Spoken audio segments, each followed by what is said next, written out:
என்னது பிரியாணி கிட் இருந்தால் பிரியாணி ரெடியா? வாங்க பார்க்கலாம்.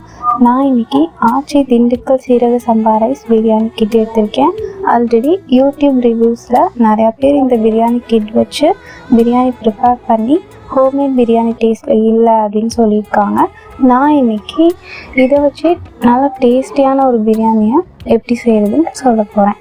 இதில் இருக்க ஸ்பைசஸ் மசாலாஸ் அது மட்டும் ஆட் பண்ணால் நல்லா டேஸ்டியான பிரியாணி கிடைக்காது. நம்மளும் கொஞ்சம் ஆனியன், டொமேட்டோஸ், புதினா, ஜிஞ்சர் கார்லிக் பேஸ்ட் அதெல்லாம் மட்டும் ஆட் பண்ண போகிறோம். வாங்க வீடியோக்குள்ளே போகலாம். அதுக்கு ஹோம்மேட் பிரியாணியே ட்ரை பண்ணிடலாம் அப்படின்னு தோணும். பட் நான் ஒரு டைம் எப்போயாவது கிட் வாங்கி ட்ரை பண்ணணும் அப்படின்னு நினைக்கிறவங்களுக்காக சொல்கிறேன். இந்த கிட் வாங்கி நான் சொல்கிற மாதிரி ட்ரை பண்ணால் கண்டிப்பாக டேஸ்ட்டாக இருக்கும். பட் எவ்ரிடே வந்து ட்ரை பண்ணாதீங்க. It's not good for health. So எப்போயாவது நீங்கள் வாங்கி சாப்பிடுங்க. ஓகே, இப்போ நம்ம வீடியோக்குள்ளே போகலாம். இதில் ஒரு 2-3 இன்ஸ்ட்ரக்ஷன்ஸ் கொடுத்துருக்காங்க, பார்க்கலாம். 250 gram seeraga samba rice, 110 gram biryani paste, 5 gram spices. அப்படி பேக் போனால் ஒரு 3 ஸ்டெப் தான் கொடுத்துருக்காங்க. அதில் வந்து ப்ரிப்பரேஷன் ஸ்டெப் 1 பேக் 1 அப்படின்றதுக்கு ஸ்பைசஸ் ஆட் பண்ணி சொல்லியிருக்காங்க, ஆயில் ஆர் கீ சேர்த்து. ஸ்டெப் 2 வந்து பேக் 2 அப்படின்றக்க பிரியாணி பேஸ்ட் ஆட் பண்ண சொல்லியிருக்காங்க. அதோட நம்ம நான்வெஜ்ஜாக இருந்தால் 1/2 kg chicken or mutton add பண்ணிக்கணும். இது வெஜிடபிள்ஸாக இருந்தால் 300 கிராம் வெஜிடபிள்ஸ் ஆட் பண்ணிக்கணும். ஸ்டெப் 3 வந்து அவங்க சீரக சம்பா ரைஸ் 250 கிராம் கொடுத்துருக்காங்கல்ல, அதை ஆட் பண்ண சொல்லியிருக்காங்க. ஓகே, இப்போ இன்ஸ்ட்ரக்ஷன்ஸ் பார்த்தாச்சு. இப்போ நம்ம ஸ்டைல் பேக் 3 கொடுத்துருக்காங்கல்ல ரைஸை, அந்த ரைஸை நம்ம ஃபர்ஸ்ட் இப்போ ஊற போட்டுட்டு onion, tomatoes, ginger garlic paste ready பண்ணி ஆயிலில் ஸ்பைசஸ் போட்டு ஆனியன்லாம் வணங்குற வரைக்கும் இது ஊறட்டும். அதனால ஃபர்ஸ்ட் ரைஸை ஊற போட்டுடலாம். ஃபஸ்ட் 2 வாஷ் பண்ணிவிட்டு 3rd வாட்டரில் நல்லா ஊற வச்சுக்கோங்க அரிசி. இந்த ரைஸை நம்ம ஓப்பன் பண்ணதும் நல்ல வாசனையாக இருக்கும். ஏன்னா இதில் கிராம்பு இந்த மாதிரி ஸ்பைசஸ் ஆட் பண்ணியிருக்காங்க. ஸோ அதுக்காக வாஷ் பண்ணாமல் ஆட் பண்ணாதீங்க. நல்லா 2 டைம்ஸ் வாஷ் பண்ணிவிட்டு 3rd வாட்டரில் எப்போ போல் ஊற வச்சு ஆட் பண்ணுங்கள். அரிசி ஊற போட்டாச்சு. சொன்ன மாதிரி வெஜிடபிள்ஸ் கட் பண்ணுற வரைக்கும் வதங்குற வரைக்கும் ஊறினா போதும். இப்போது நம்ம 2 medium size onion, 2 medium size tomato, இஞ்சி, 4-5 பூண்டு, ஒரு கையளவு புதினா இதெல்லாம் எடுத்து வச்சுக்கலாம்.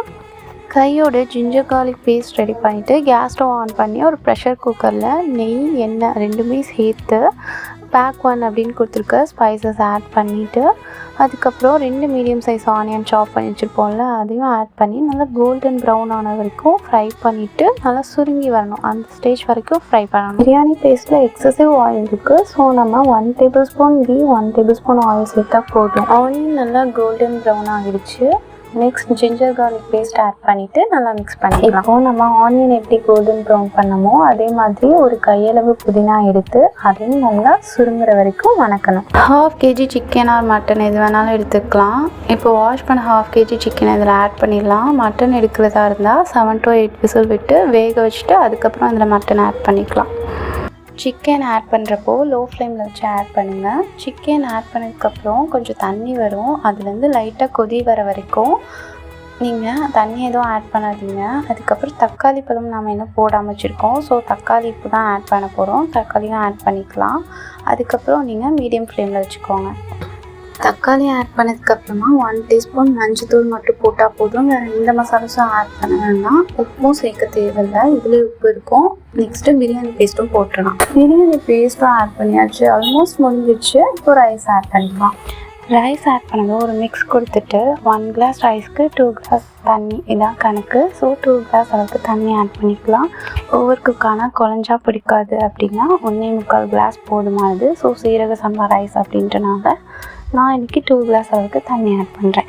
எக்ஸ்ட்ரா ரைஸ் எதுவும் சேர்க்கலை. ஸோ 2 கிளாஸ் அளவுக்கு கரெக்டாக இருக்கும்.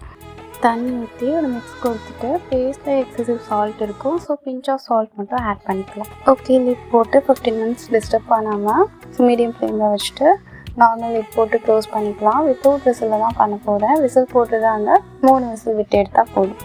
மட்டன் பிரியாணி ட்ரை பண்ணுற மாதிரினா மட்டன் ஸ்டாக் கூட ஆட் பண்ணிக்கலாம் தண்ணிக்கு பதிலாக. இப்போ நம்ம 15 மினிட்ஸ் ஆகிடுச்சு. தம் போட்டுக்கலாம். அதுக்கு ஒரு தோசைக்கல்னால் இந்த ப்ரெஷர் குக்கரை வச்சுட்டு அது மேலே ஒரு பிளேட்டு கூழாங்கல் வச்சுக்கலாம். இல்லைன்னா வெசலில் தண்ணி ஃபில் பண்ணி மீடியம் டு ஹை ஃப்ளேமில் வச்சு தம் போட்டுக்கலாம் ஒரு 10 மினிட்ஸ்க்கு. தம் போட்டாச்சு. சொன்ன மாதிரி டேஸ்டியான ஒரு பிரியாணி ரெடி. இந்த மெத்தடில் கண்டிப்பாக எப்போவாது கிட் வாங்கினா ட்ரை பண்ணி பாருங்கள். இந்த வீடியோ உங்களுக்கு பிடிச்சிருந்தா லைக் பண்ணிக்கோங்க, பிடிக்கலன்னா ஸ்கிப் பண்ணிக்கோங்க. நெக்ஸ்ட் வீடியோஸ் பார்க்கணுன்னா தர்ஷூஸ் டேஸ்ட் வேர்ல்டை சப்ஸ்கிரைப் பண்ணிக்கோங்க. தேங்க்ஸ் ஃபார் வாட்சிங்.